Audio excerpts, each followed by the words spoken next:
Every team, every topic, everywhere. This is Believe. This is Sunbelt Commissioner Keith Gill, and I listen to the Funbelt Podcast. This is the Funbelt Podcast, part of the Believe Network. Hosts Dusty Thibodeau of Warhawk Report, Jeremy Harper of Howlraiser, and Shane Metlin of the Daily News Record. I think it's potentially a very good week for the Sunbelt. But I'm just kind of going off on a random rant. It's just frustrating.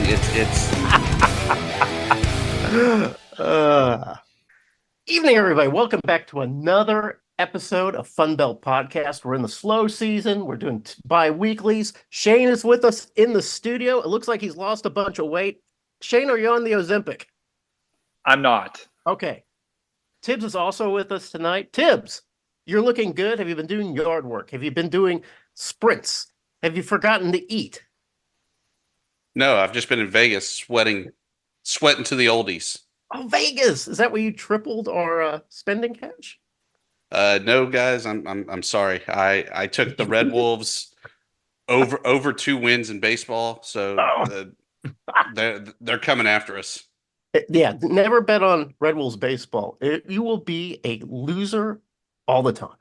So in addition to Shane, in addition to Tibbs, in addition to myself, we already have our guest of the evening primed and ready to go. He's not in the green room.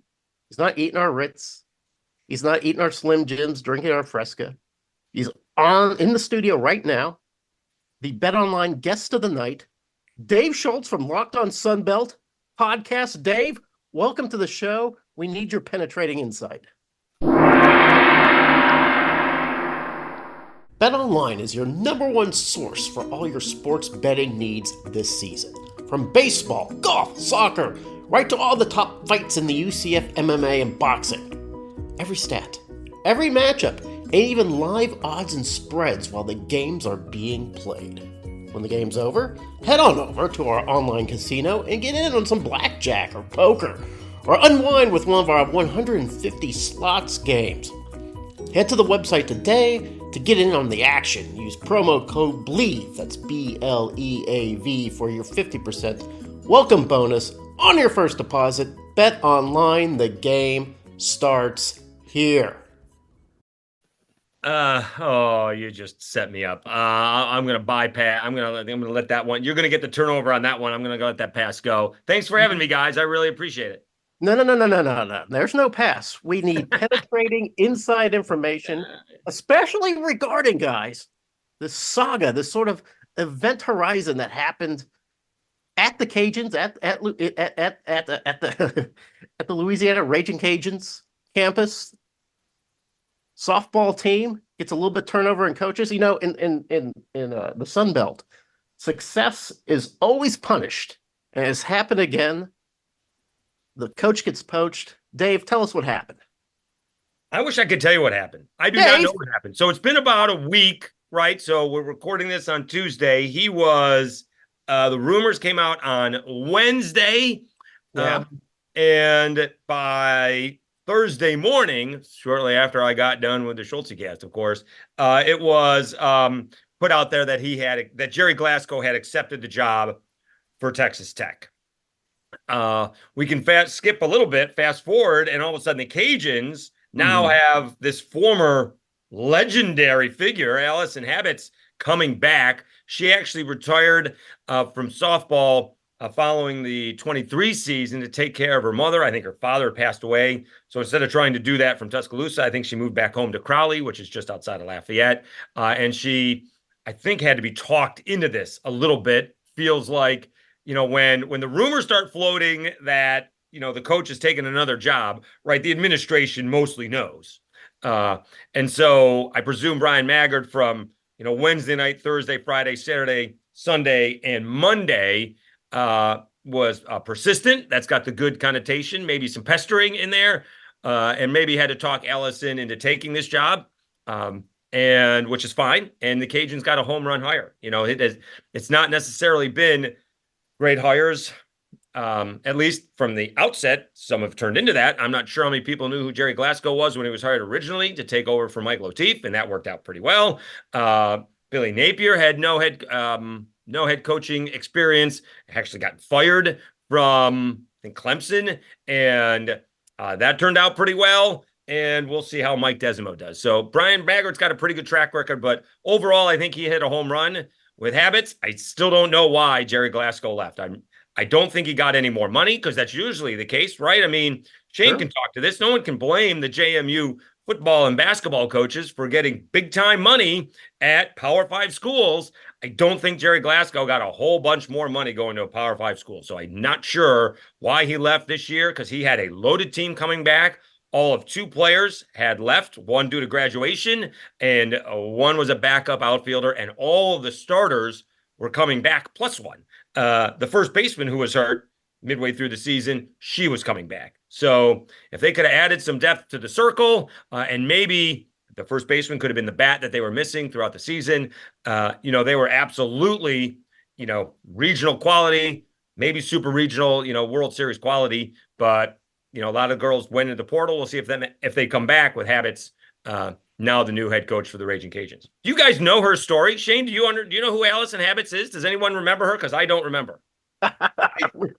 Only what I read in the press release and everything about her, being a local, like you mentioned, local product, and I guess 2-sport athlete for the multi-sport. Yes, multi-sport athlete. So back when she was playing and going to small Catholic Notre Dame there in Crowley, no softball. So she took a little bit of a case to what I guess was the Supreme Court. And I guess when someone says that to me, it's the United States Supreme Court. They forced her to play Well, they forced her. The Supreme Court says you can play baseball. So we can all imagine how that would have gone over today. And all she did was win all district honors. So she was better than the guys that she was playing against. She ended up playing basketball and softball at UL. She played professional baseball, if you remember the Colorado Silver Bullets, right? So she was throwing overhand in that. She is a legendary figure, we're talking, a long time ago, but my goodness, she was one heck of an athlete, and I'm looking forward to getting to know her. But I didn't know any of this until Jerry Glasgow was leaving. So is there any worry? I'm sorry, just one quick question. Is there any worry that she was out of the game for, what was it, about a year or so? Just 1 year, yeah. So, there's not going to be any rust or any. No. Okay. Just 1 year. Yeah, I think she stepped away from Alabama after the 23 season. So it's just been one season. Yep.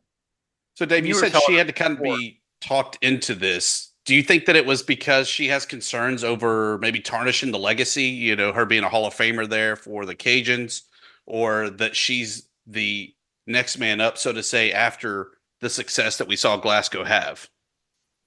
No, probably more personal. I don't have any idea about what the situation is with her family, other than everybody said she came home to take care of her mother. If she was, because being a Division I softball coach is not a part-time gig, right? She can't it's not like, doing 2 jobs and doing one half of your job is this and one half of your job is that. And now with the NIL and whatever's coming down the pike here in 25, 26, it really isn't. It's a full-time job. So it just felt like, and with the timing of it, because like I said, I think Brian Maggard probably knew before the rumors were out there. And so for him not to have that announcement either on Thursday or Friday, or Saturday or Sunday or Monday, it felt like there was a little coaxing going on and trying to say, I'm not sure she has head coaching experience, right? She was an assistant at Alabama for 25 years. So that's what I mean by I said it took a little bit of time and a little bit of convincing to get her to take the job based on how long it took for them to announce the job and what her personal situation might be. I guess, you were going into that a little bit. I was going to ask you, you talked about she had a year off, and it sounds like this was not, that was by choice. It wasn't like she was, so I think that probably alleviates a lot of concerns too. Anybody might have, if they just look, you always look at the gap in the resume, that seems to be easily explained. Yeah, that's my understanding. It was her decision. And again, all I know, a couple people said that her father passed away and she didn't want her mother to be alone. And obviously that's much easier to do it if she's in Crowley than if she's in Tuscaloosa. And she just decided, I've done the softball for a lot. Let's go take care of mom. And so that's my understanding. So then she does have some work, though. I've seen a few defections going on with the roster, with the head coach leaving, going to Texas Tech. Yeah. Where does she need to? What was her biggest loss, and what does she have to do to fill that gap? Well, she lost the Sun Belt Player of the Year in Maya Davis. Yeah. She lost, one of the two aces, Chloe Riasetto.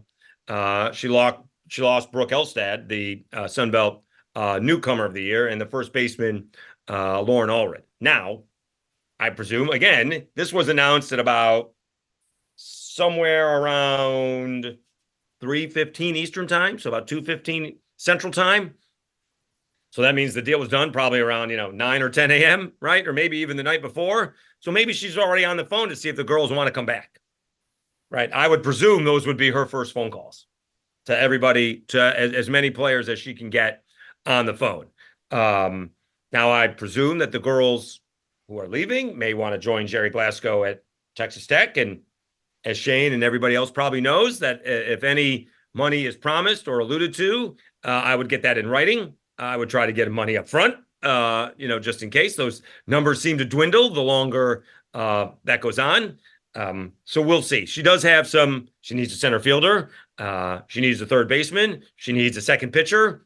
Yes, there are people at first baseman. There are holes to fill if none of those players come back. Now, I know Cajuns coaches that once you get in the portal, you don't come back. That's not everybody has that rule. She just started, so I presume she wouldn't have a problem bringing back the big time players that she lost. So I don't know that, but I would presume that's who her first 5 phone calls were to those players that are leaving, or at least went into the portal. I haven't seen them commit to Texas Tech or anywhere else for that fact of the matter. Do you feel we all know how good Louisiana softball has been and how much everybody loves the bat and ball sports there in Lafayette. But we also maybe I don't necessarily have a grip on how much of that is kind of institutional, the success that they've had through the years. Is it something that a new coach can continue to kind of build on, the things that are in place, whether it be like NIL or just the rabid fan support and things like that? Or is it going to be tougher for a new coach to come in and continue what they've done? Well, you're going to get two different. I think you got really two different coaches when you went from Latif to Glasgow. And Jerry Glasgow was this superior recruiter. He is outstanding. So maybe he will do well at Texas Tech. Some of it is institutionalized, right? I don't think we talk about it enough because it's softball, so it takes the back burner. But they have not lost a Sun Belt weekend series since 2012. That's insanity. Right? That's ridiculous. We'll see how long that lasts with the new regime. We'll see how that schedule works itself out. But no, some of it is institutionalized because everybody knows about the program. And I don't even mind saying this. Softball is one of those sports where it's a little, well, for lack of a better term, cultish. Everybody kind of knows everybody. And so when a Mike Latif gets sick, everyone has his, pouring sympathy for him, and it comes from all over. It's really, softball is really a tight-knit group of people. It's not that big, but it's really tight-knit. So everybody knows everybody, and everybody knows that the Cajuns are a good program. You're coming to the Cajuns, right? I think they had the best Power 5 or the best Group of 5 season in America. No Group of 5 team went to the College World Series. They were all Power 5 or Power 4 teams, whatever the case may be. And so the Cajuns are just well known for being the best, certainly among the best of Group of 5 teams. And because that's the case, you got to schedule. So they end up playing Oklahoma. They end up playing teams like Florida State. They get the home and home with LSU.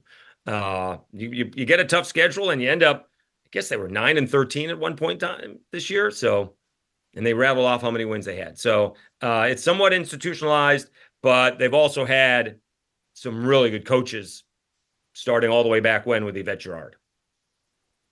And what do you think the expectations are with the new program, the new leader, but really kind of uncertainty on the roster? Do you feel that this team is already pseudo set to be the preseason pick like we've seen in the past from the Cajuns? Or do you think that they kind of take a step back, at least in the polls? The only thing is that they'll probably be preseason only because the other teams that would compete are losing their aces in the circle, right? South Alabama's losing their ace, Texas State's losing their ace. So other teams are taking a step back as well. The expectations with Allison Habets coming in is going to be sky high. Those may be tempered a little bit depending on if all those girls come back.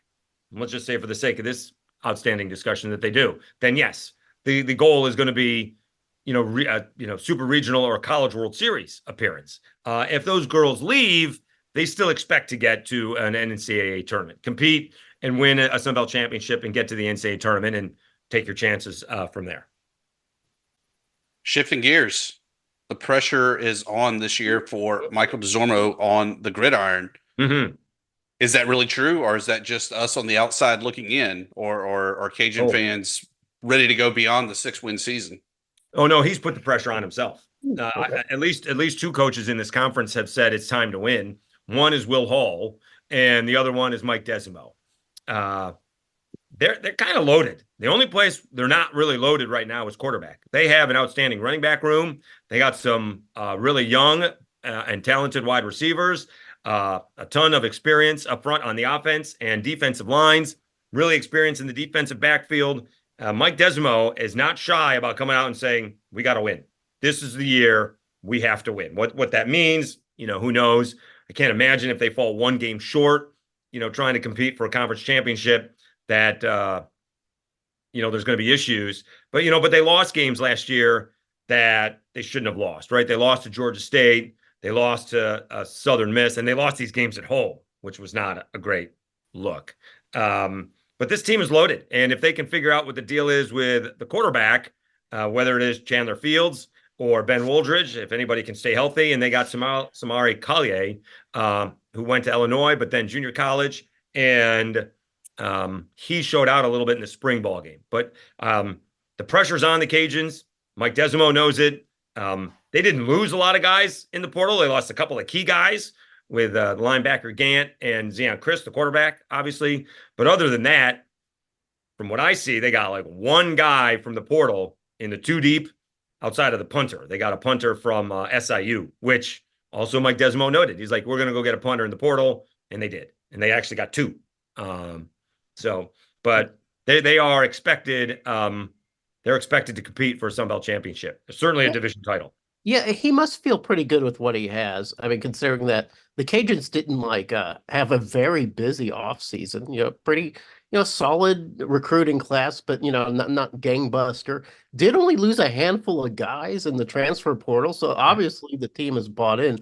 However, was it a big surprise when Chris said, yeah, I'm taking off for Houston, even though you've pretty much given me the car keys to this offense? I'm just going to take off and go to Houston. Or did he not have the car keys? You kind of gave me a look like, well, maybe he didn't.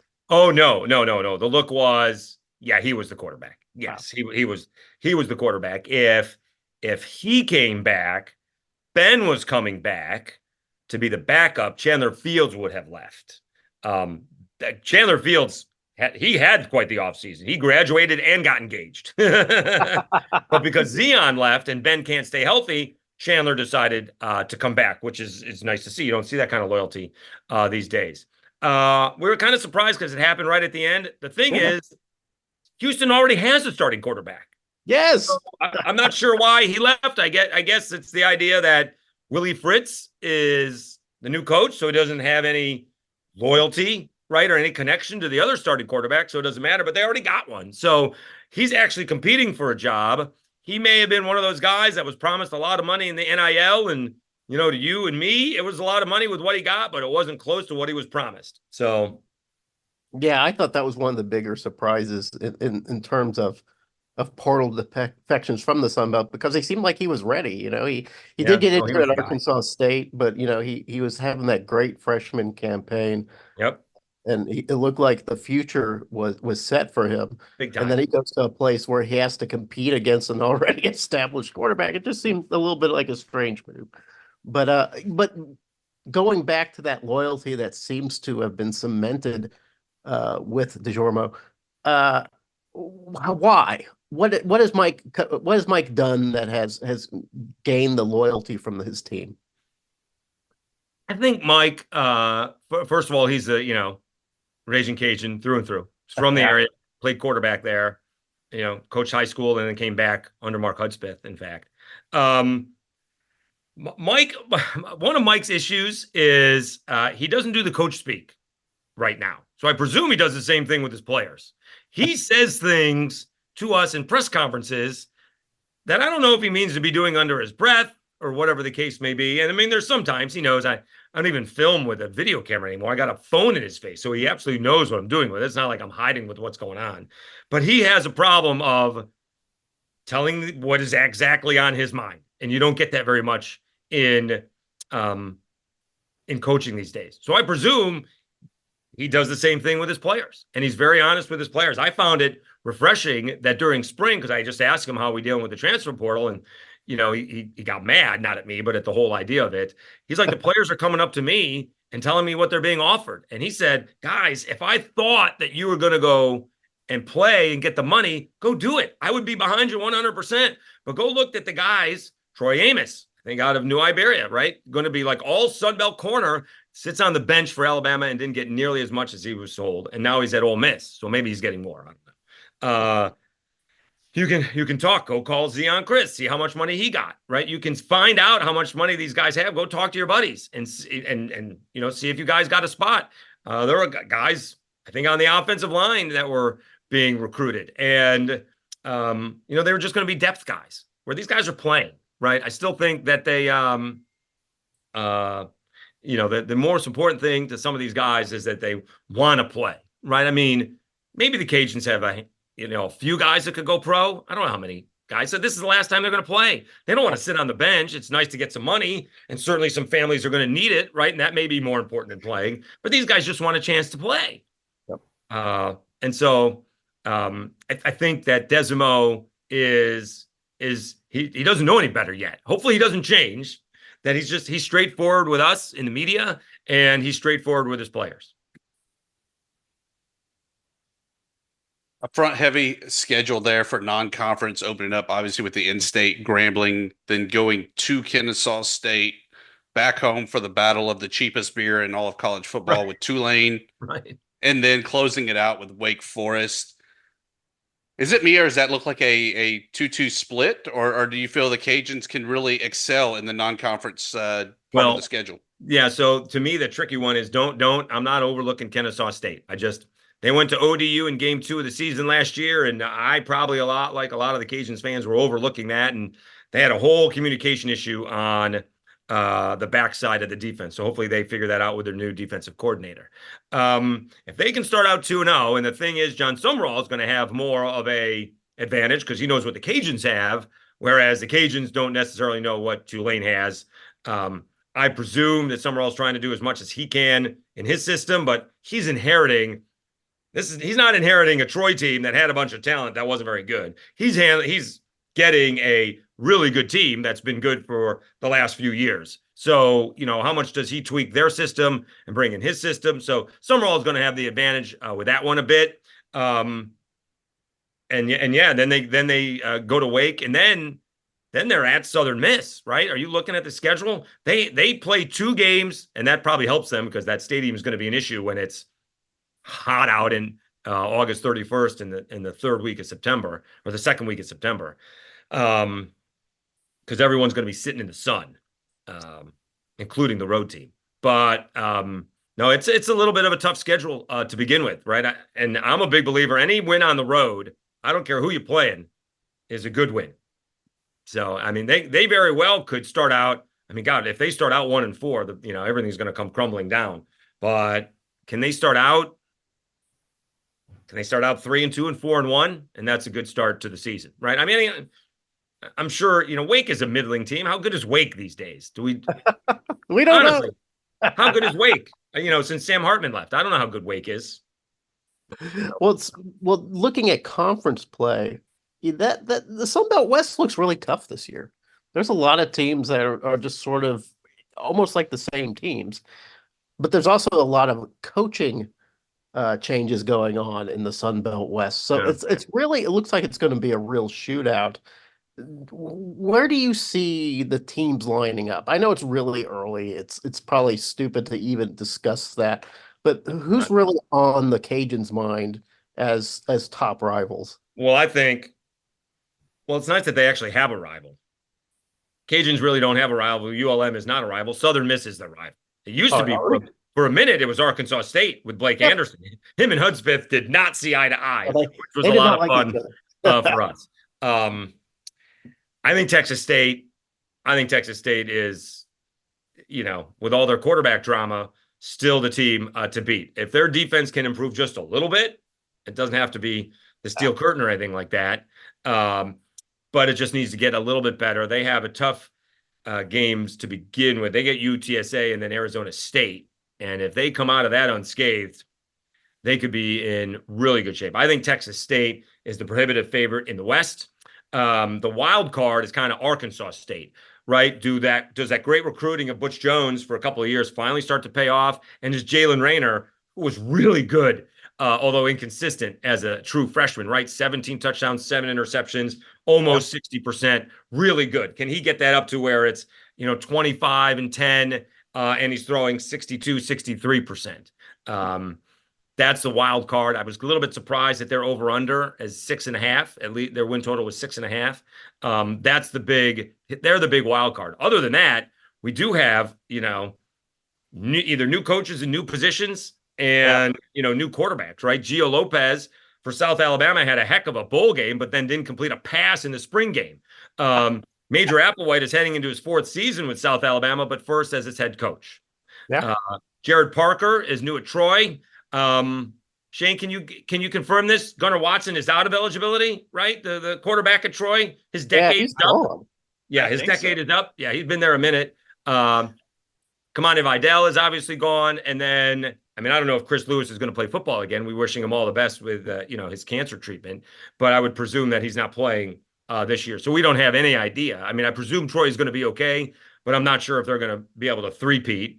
Bryant Vincent at ULM, talk about another wild card. He's overturning 3/4 of his roster.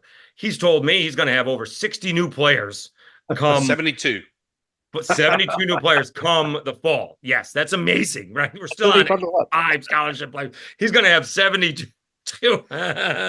And so you got new there. So there's a lot in the West. I think that's why the Cajuns over under, which was a surprise Cajuns fans. You guys know there's nobody more cocky than Cajuns fans, and they were actually surprised at the 8.5 win total for the Cajuns. But that has to do with the coaches. And that has to do with the quarterbacking, because either if it's Chandler or Ben, they've been there before, and Desmo has been there before as well. And again, the rest of the team is, from what I can tell, loaded. So I think Texas State is better than the Cajuns. But the one thing about Texas State is that it doesn't really matter, but they've never beaten the Cajuns. It doesn't matter if it's in San Marcos. It doesn't matter if it's at Lafayette. For whatever reason, they can't beat the Cajuns. Again, it really shouldn't be a thing, but so far it has been a thing. Cajun Field, it's a mess. Yeah. But, the glory is coming, and even if it's half as good as what the renderings look like. Yes. But how are the Cajuns going to kind of maneuver through this season where, a mess doesn't even really do it justice of how Cajun Field looks right now? Well, they'll clean up the actual field. All right, the field will be fine to play on.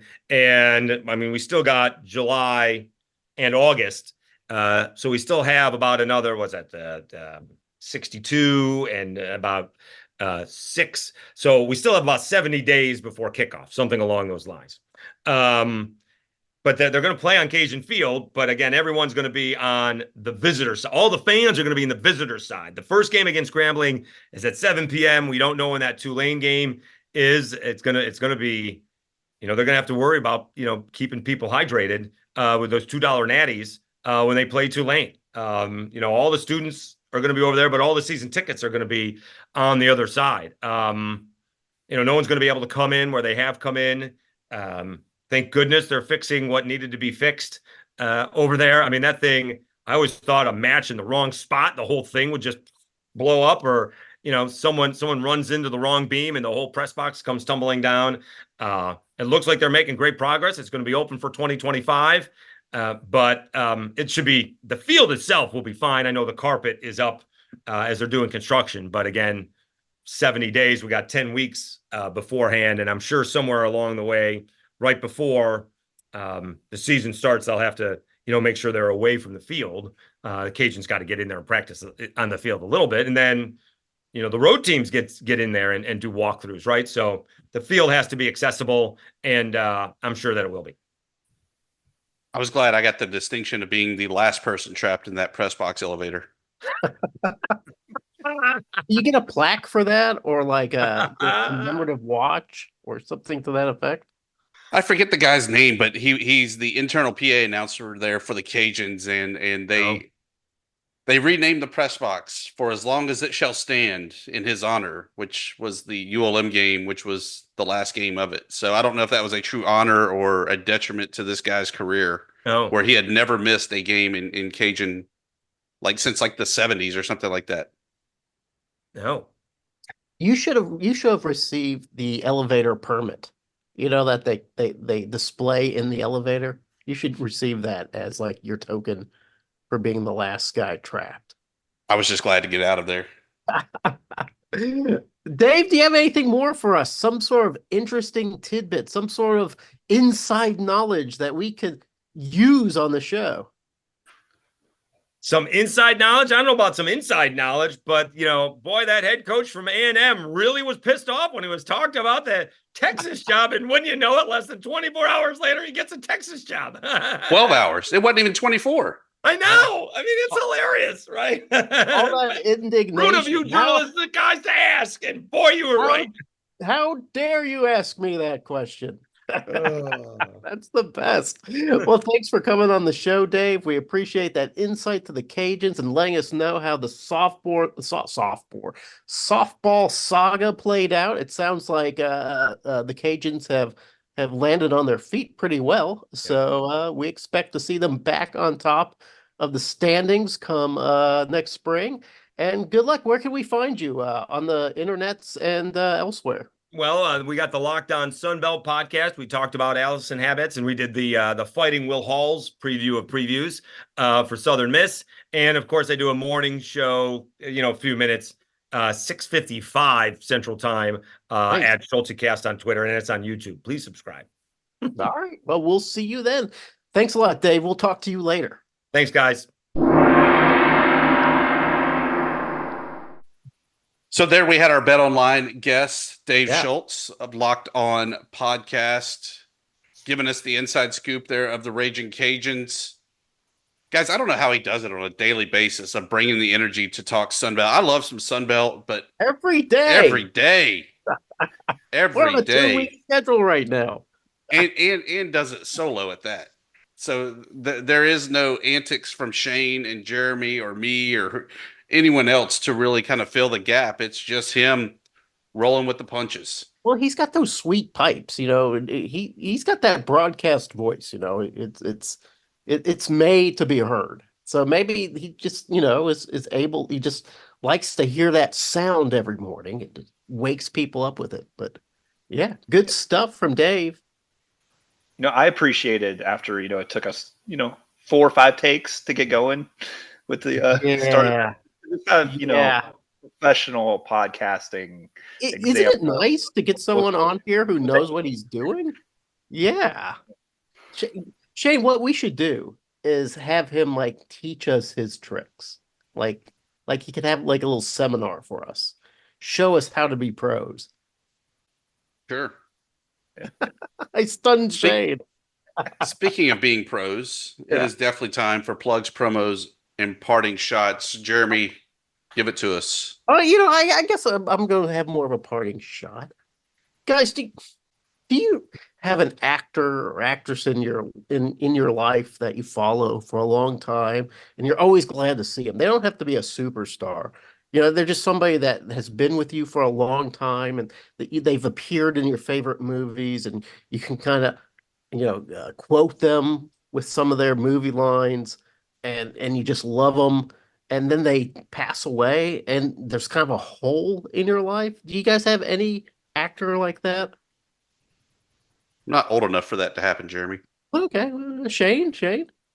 I'm not thinking of anybody specifically. Oh, okay, you guys think about it. Okay, as I go, I'm talking about Donald Sutherland.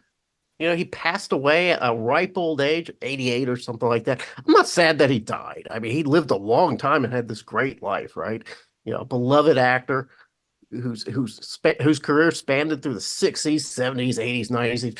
Last time we saw him, he was President Snow in Hunger Games, a kind of iconic role for him. He could be a villain, he could be a hero. I remember when I first got introduced to Donald Sutherland was probably in a movie called Kelly's Heroes. I don't know if you guys remember that movie. Had this all-star cast. Had Clint Eastwood, had Telly Savalas, had Don Rickles of all people in it, and all these guys in it. And Donald Sutherland plays the sort of spaced out tank commander, and he plays it to a T. He's like perfect Donald Sutherland throughout the whole thing. So I always, quote Donald Sutherland. I talk about my positive, hit me with those positive waves. I quote him from when he does his role in The Dirty Dozen, where he plays kind of an idiotic soldier that shows just bursts of brilliance just all of a sudden. So it's just he was in Animal House as probably my favorite English lit professor. He's just this, and then he kind of disappears, and then he'll show up as a general in a movie, or he'll show up as some sort of like just sort of side character that just brings a lot of gravitas. So I'm pouring one out tonight for my good friend who's never met me and I've never met, but he's been in my life for a long time, Donald Sutherland. Hats off. Yeah. I'm just glad Uh-huh. Jim Schlossnagel, as Dave Schultz brought up earlier, so professionally called out that journalist for asking that just rude and out of line question of whether or not he was going to be entertaining other job offers, because that's just not the time or place to do that. Then, less than 12 hours later, not only is he leaving the job that he left his family for, and he never wants another job in his life, but he's going to the arch rival, the UT, the new kids on the block of the SEC, to be the head coach and bring the Longhorns back into glory. By the way, I also learned something new. We all know the infamous personal foul you get for going horns down. Apparently, you can go thumbs down as well to offend an Aggie. And that's my parting shot. That's pretty good. I like that.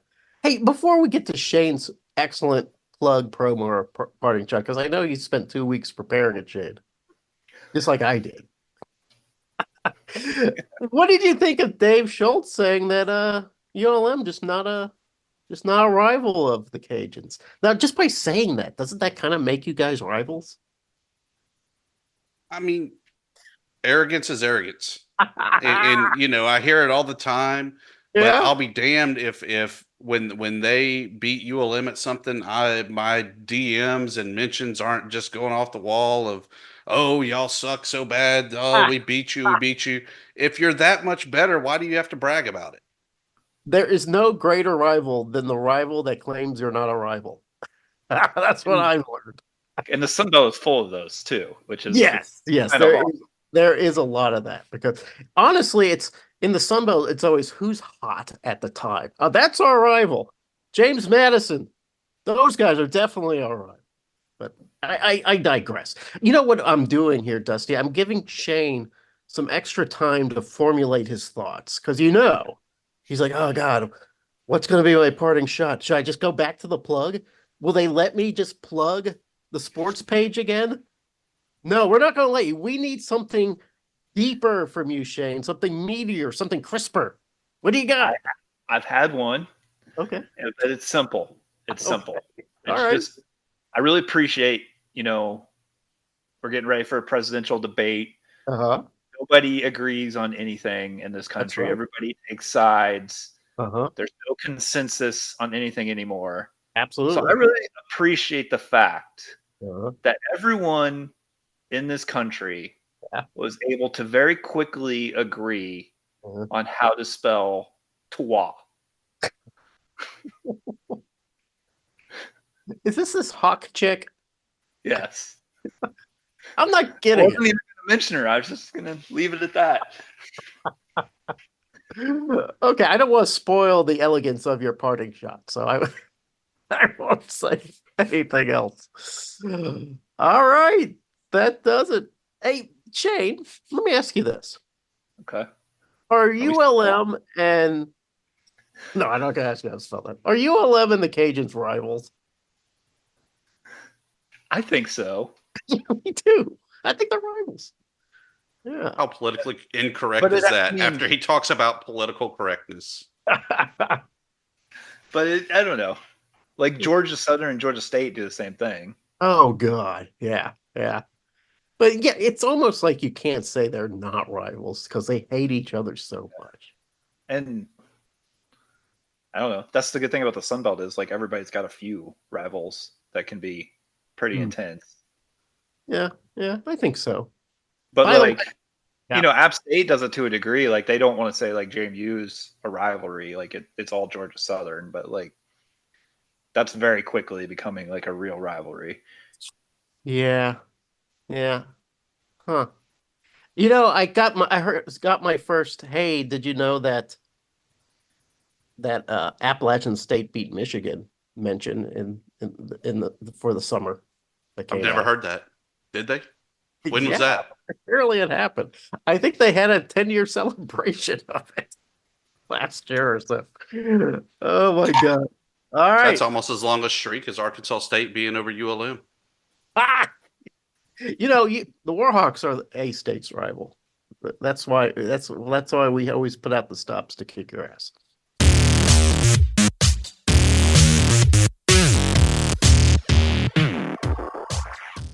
Okay. I'm just gonna start from the beginning. Fuck it. I'm sorry, Oh, Dave. Have you geez. got plans tonight? No, Take 47. I'm in for the night. I Show us said how I to do a wasn't podcast. drinking, and I'm clearly I'm drunk. Okay, here we go. Let's try it one more time.